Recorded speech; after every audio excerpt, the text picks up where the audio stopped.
A lot of this isn't going to make sense to you, and I'm sorry about that. I'm just going to start at the beginning, with the house.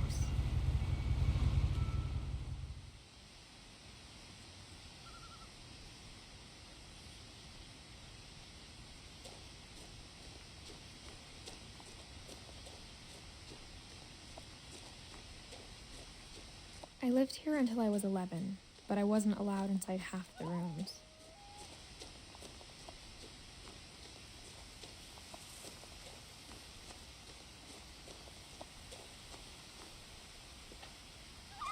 Inside the mailbox were bills from 7 years ago, marked urgent, open immediately.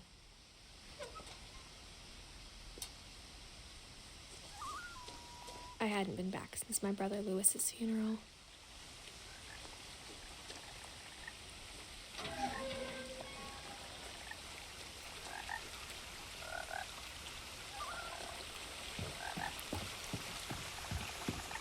In her will, my mother left me a key, but didn't tell me what it unlocked. Maybe she thought I'd know, or she thought that the mystery would be enough to bring me back.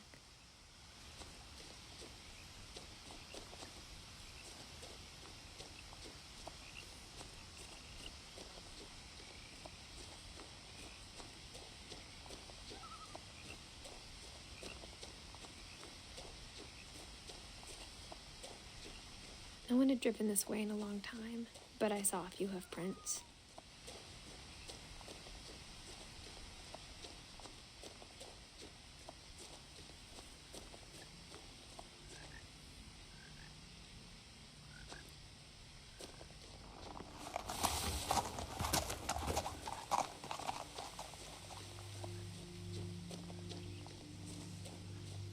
The truth is, even after I inherited the house, I never thought I'd come back to it. But now I had questions about my family that only the house knew the answers to.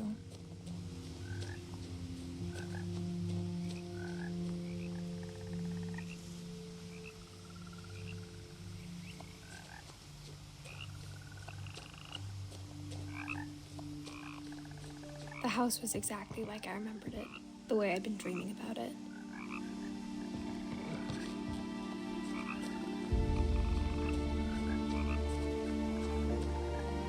As a child, the house made me uncomfortable in a way I couldn't put into words.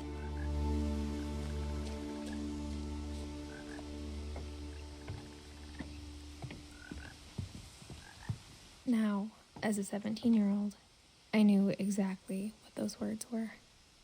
I was afraid of the house.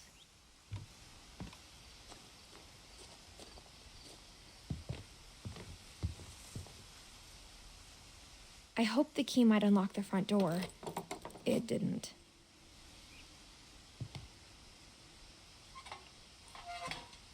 Looking in, I felt like the house itself had been waiting for me.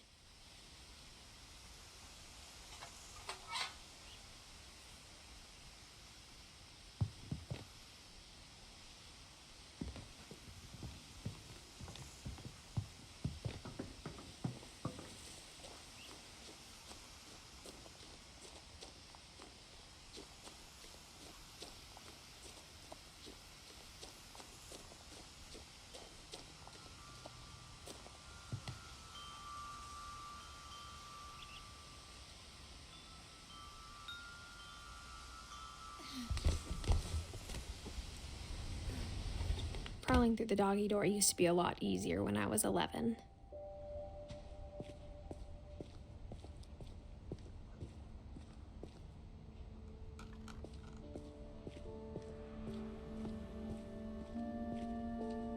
For the first time in years, I felt like I was home.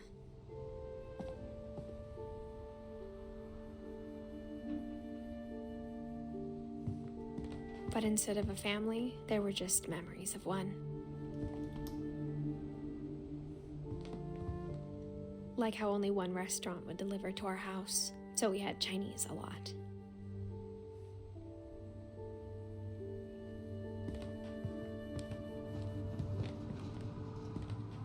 Or how after Louis started working at the cannery, we all got sick of eating salmon. Except our cat, Molly.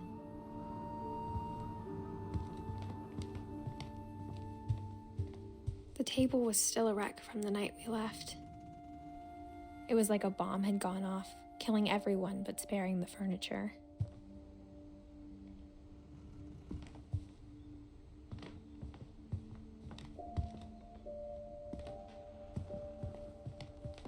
My mom was the only one of us who could imagine Great-Grandma Edie living in a nursing home.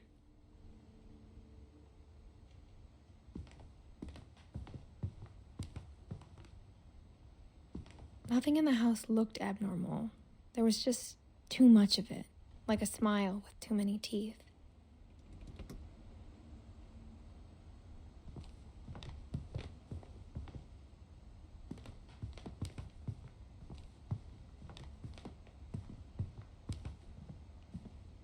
Mom always told me to stay out of the basement, so I wasn't too surprised when the key didn't fit.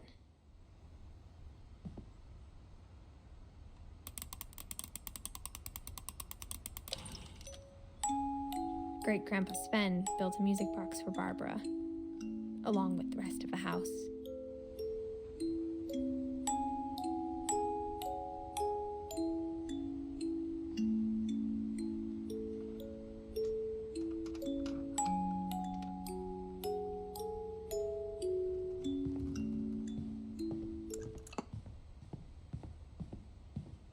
A lot of things got left behind in the whirlwind of that last night.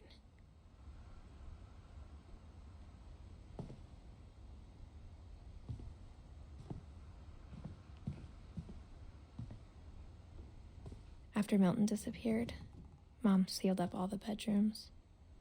Then Edie retaliated and drilled peepholes.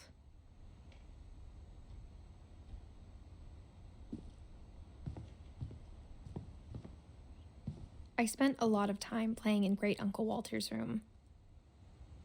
I think my mom sometimes regretted not sealing it up.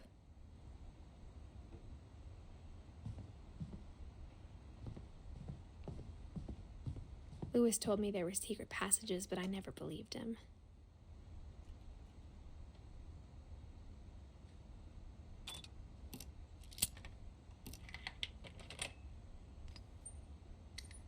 Turns out, my mom was really good at keeping secrets.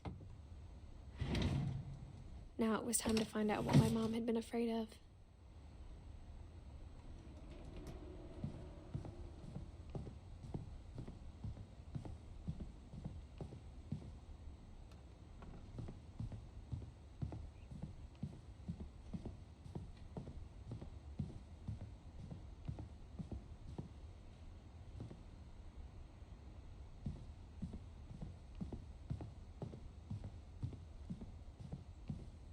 Whenever people ask me about my family, the first thing they always want to know about is Barbara. Edie's father, Odin, built the original house.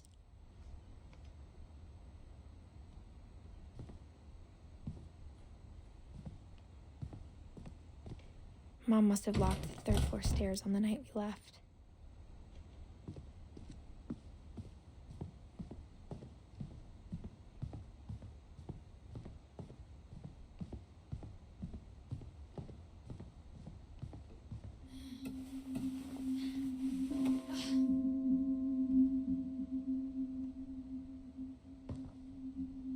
Reading this, maybe it sounds like I had a plan.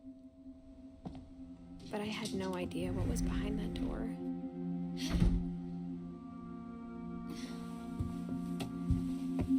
Just like I had no idea where all this was gonna lead.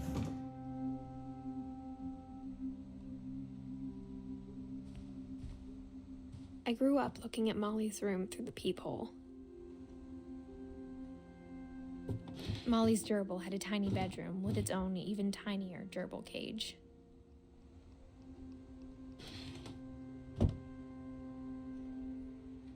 Being inside for the first time, I felt like I'd stepped behind a painting.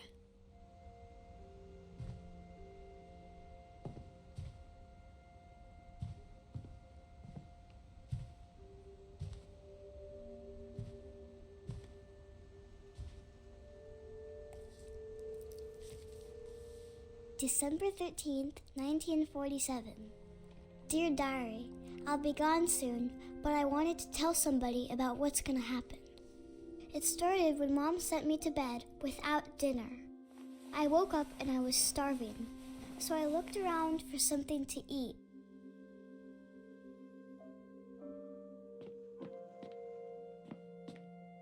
My Halloween candy was all gone.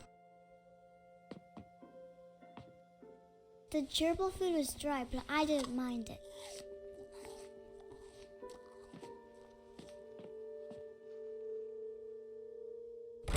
Mom, can I come out now? Sweetheart, it's late. Go to sleep.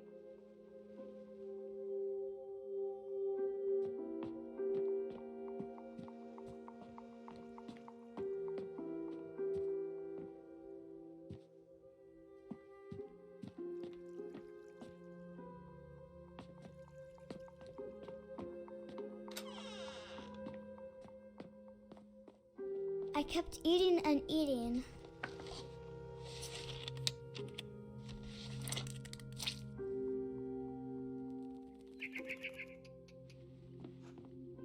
I ate a lot of things that night.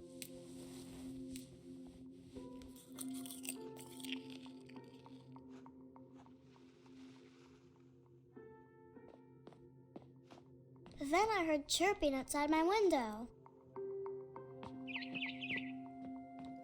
It was a barn swallow going back to her nest. I reached out for her.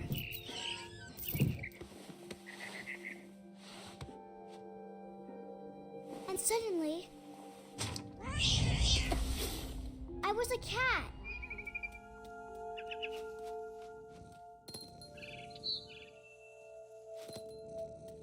I tried to be quiet, but the bird was really scared.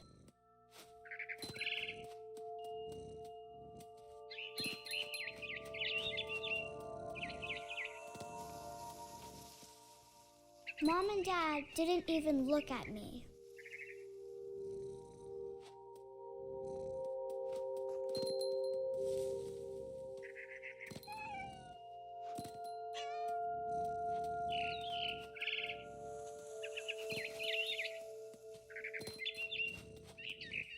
I jumped and I almost got her.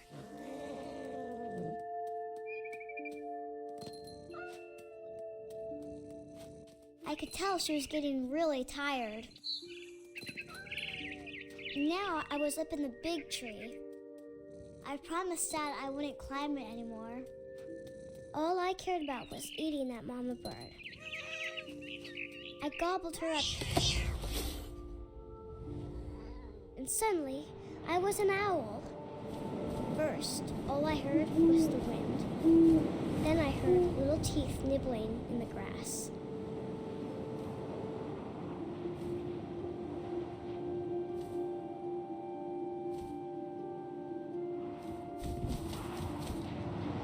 Rabbits.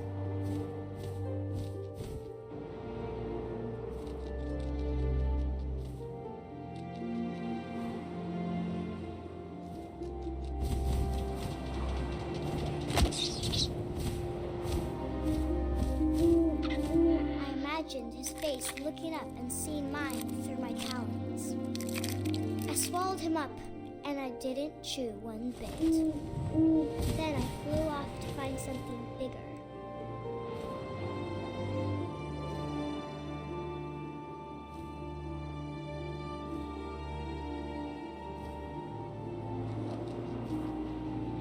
A mama rabbit.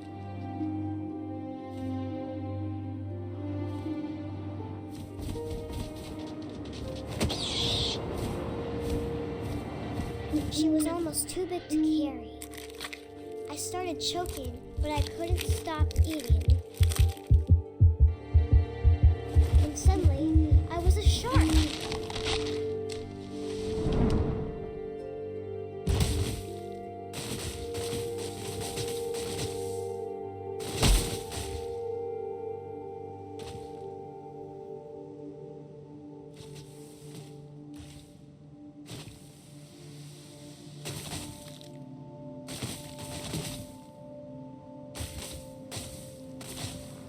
I rolled off a cliff and into the ocean. Now, I was hungrier than ever.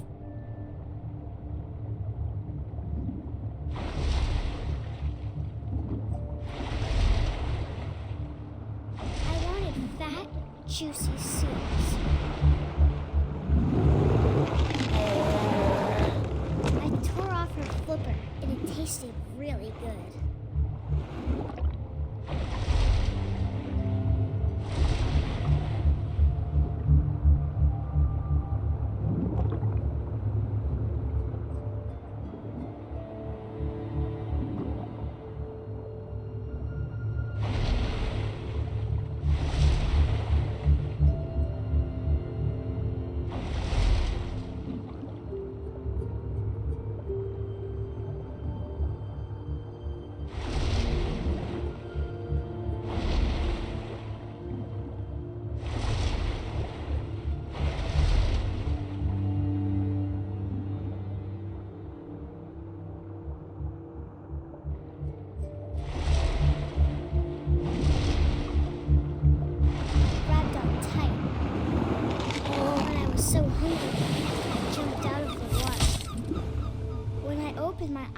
Everything had changed.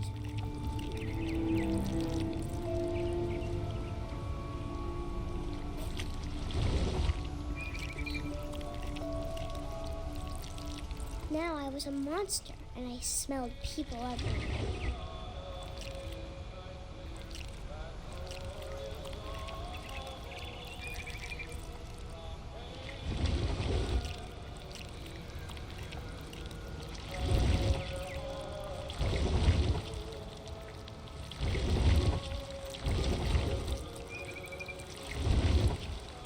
I was big, but I moved real quiet.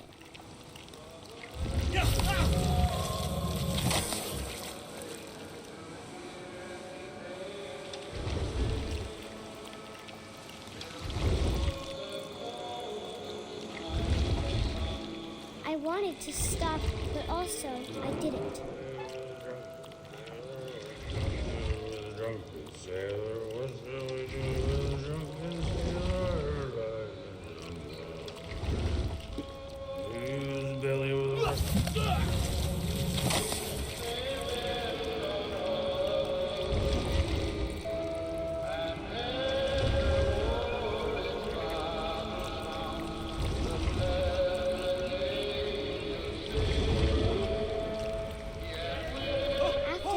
Passenger, I was still hungry. Across the water, I saw something new. Something I had to have, so I swam towards it.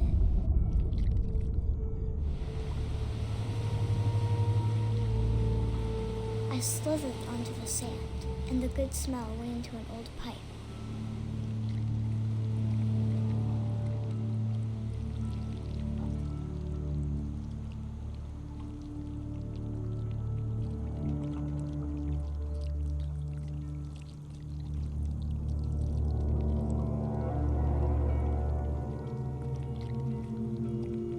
I got closer and closer.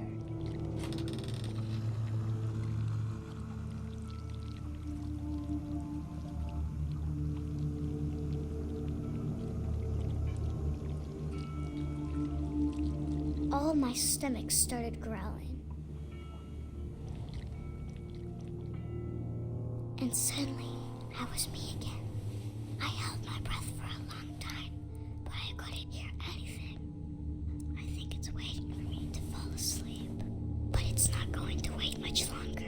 It needs to feed, and we both know I will be delicious.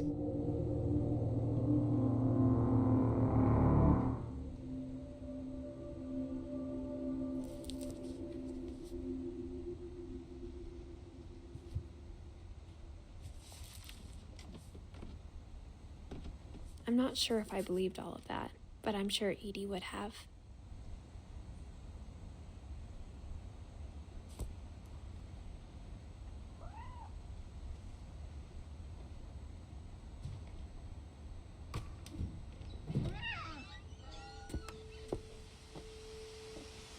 This will be obvious later, but my mom never told me any of these stories.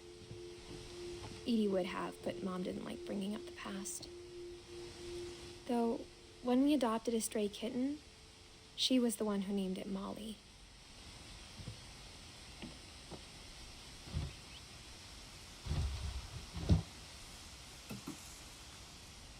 I spent a lot of time in Great-Grandma Edie's room.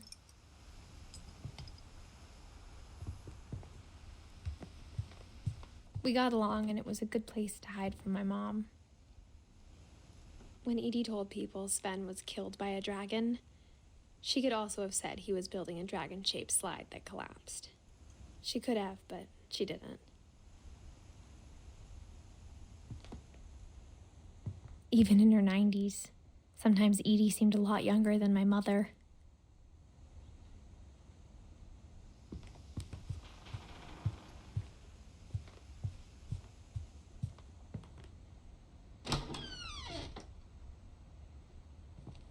The only trace Grandpa Sam's first wife, Kay, left on the house was the pink bathroom.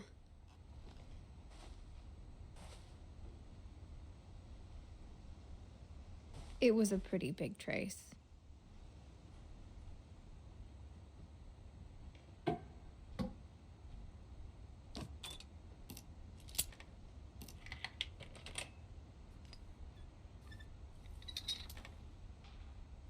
There's a secret in this bathroom. It's in the last place you would look. It isn't in the cupboard. It's hidden in this book.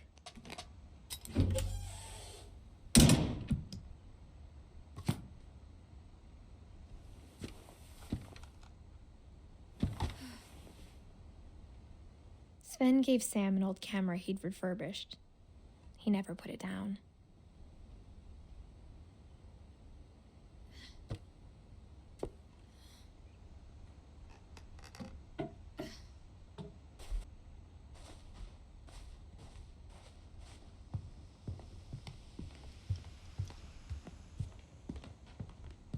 Her room was like a museum. For 500 years, the Finches have been famous throughout Norway for their fortune and misfortune.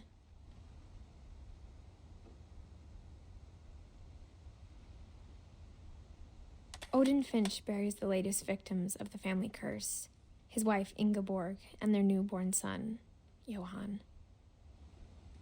On January 7th, 1937, he set sail with his family and his house, hoping to leave the curse behind. But 40-foot waves off the coast of Washington send the house and Odin to the bottom of the sea. Odin's daughter Edie, with husband Sven and baby Molly, step ashore on their new home, Orcas Island. Odin Finch is the first to be buried in the new family cemetery. His daughter Edie is already dreaming of a new Finch house.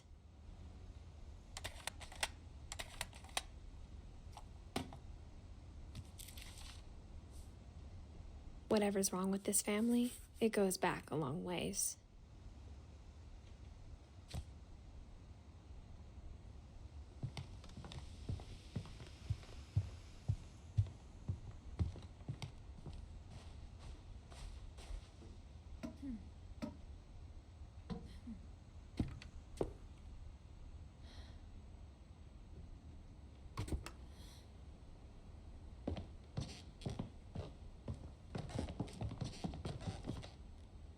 From the paintings on the wall, it was clear my brother Milton had been here before me.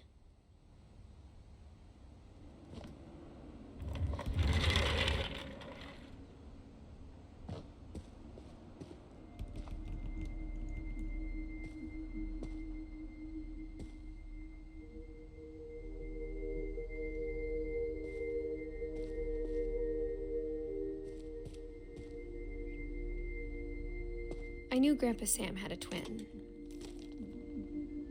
and that he never talked about him.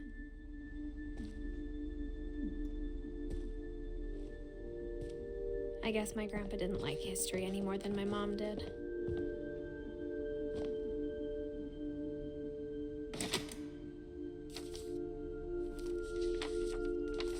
How I Want to Remember My Brother by Sam Finch.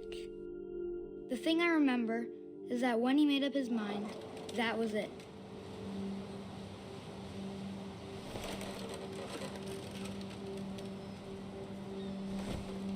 My brother said he'd die before he ate another mushroom, and he did. At Barbara's funeral, we swore we'd never be afraid again, and he wasn't. I think Calvin always wanted to fly. Sam! Calvin! Dinner's ready! Coming! But that day, he finally made up his mind to do it. I told him going around was impossible. Maybe if I hadn't said that. Calvin! I'm not gonna tell you again! Maybe if the wind hadn't picked up. Then maybe he'd still be here. But I doubt it. I think he'd already made up his mind.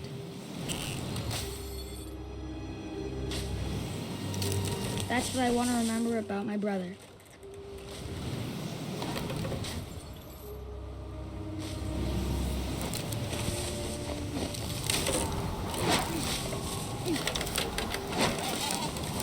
That's the day he made up his mind to fly. And he did.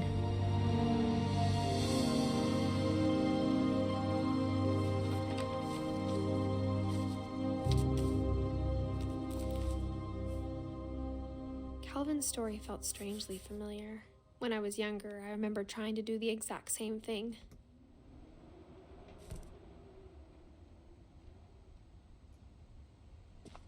After the funeral, Edie roped off Calvin's half of the room.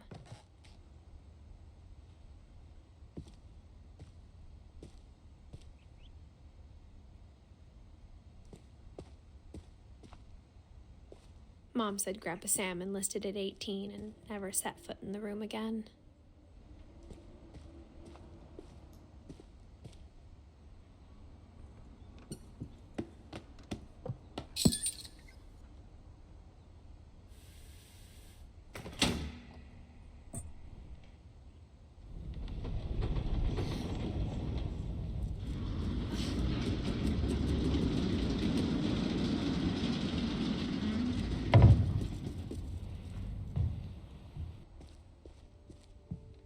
The passages were a pretty tight fit.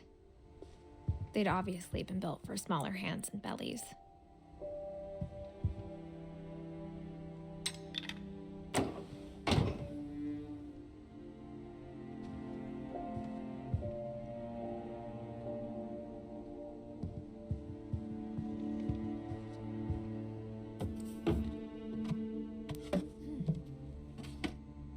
Growing up, I always thought of Barbara as a child star.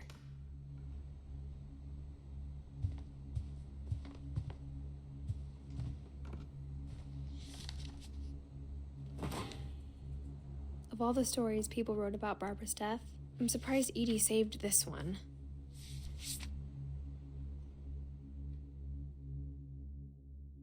Old Jack here with another ghastly tale inspired by America's most unfortunate family. I'm calling it The Surprise Ending of Barbara Finch. As a child star, Barbara was famous for her scream. Now at 16, she was all washed up, a has-been. But in a lucky break, she'd been asked to perform her signature scream at a local convention for monster movie fans. It was just the boost her career needed. Unfortunately, her scream hadn't aged well.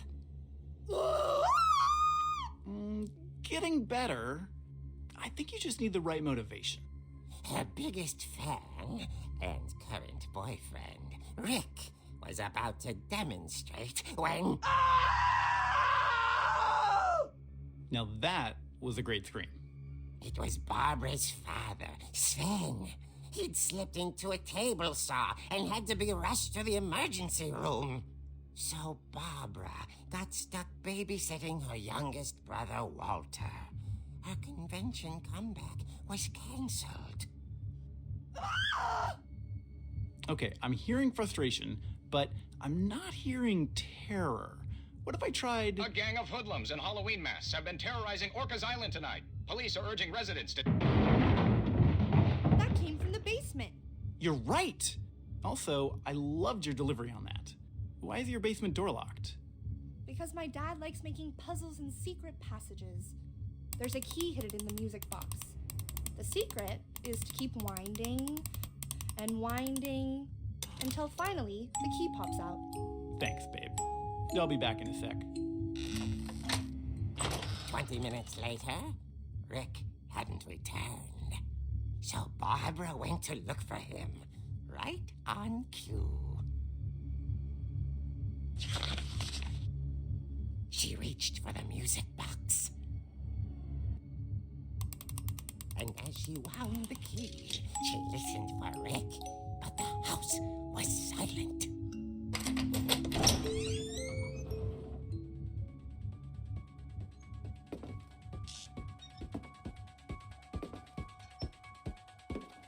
She found Rick's crutch and imagined the worst.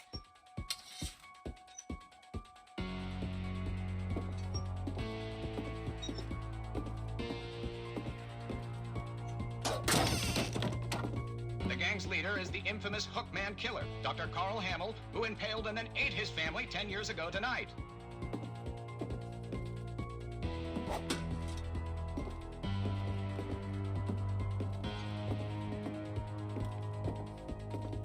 The old fridge rattled and grew still.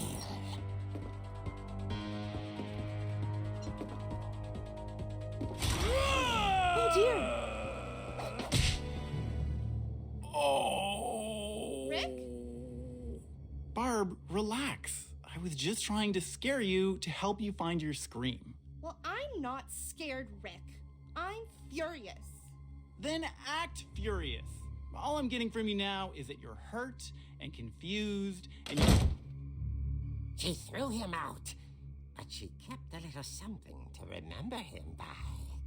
Barb, have you seen my other crutch? And she was still holding it when she fell asleep watching the late picture show. Hours later... Barbara!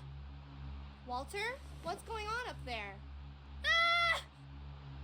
Okay, I'm coming up, but if this is a trick, you're dead, Walter.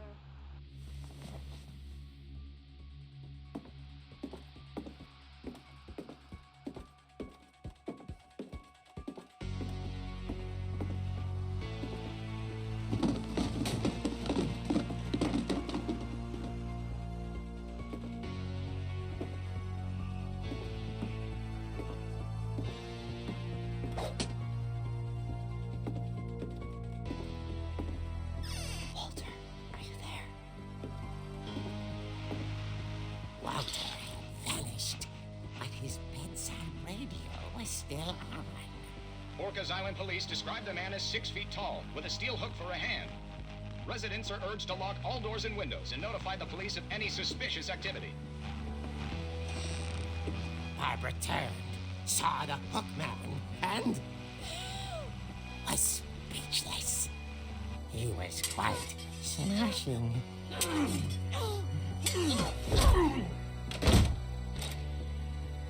And whoever he was, he couldn't get enough of Barbara. Okay, Barbara, there's gotta be another way out of here. That night, she played her part beautifully.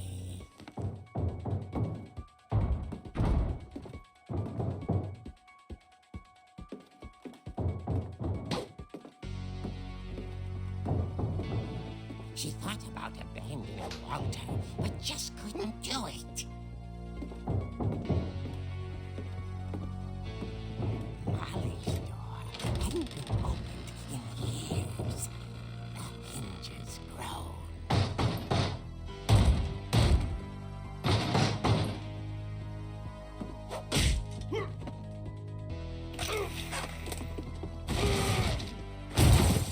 wasn't moving, but she sensed the story might not be over yet.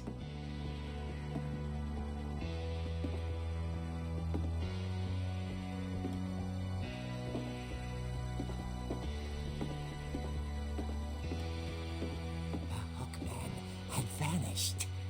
She listened for his breathing, but all she heard was...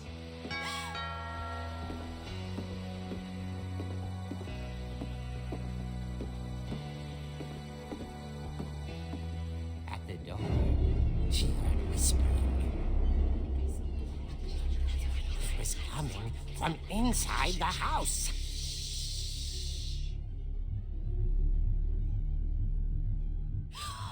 Oh dear.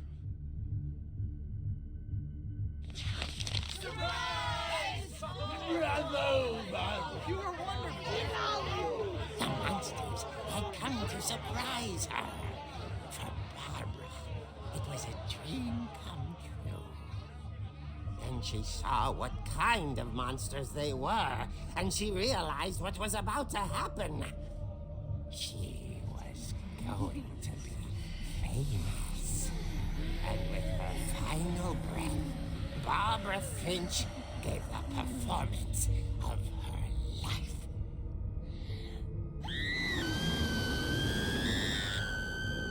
I wasn't there myself, but I hear Barbara was magnificent. Poor girl. She had a taste for stardom. But unfortunately, so did her fans. Of course, the police blamed it all on poor Rick, who disappeared the same night. And little Walter, hiding under his bed the whole time. He took it all pretty hard, but that's another story. As for Barbara, tucked inside the music box is all they ever found of her. Her ear. Now that's what I call a real eerie tale.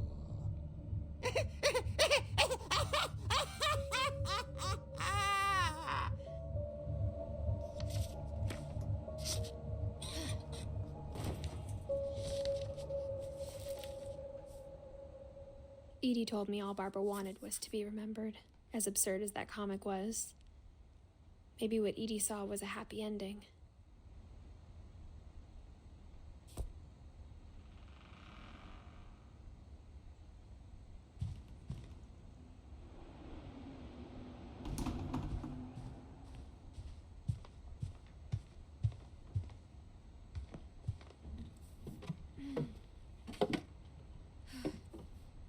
I guess now I know why Mom didn't like me playing with the music box.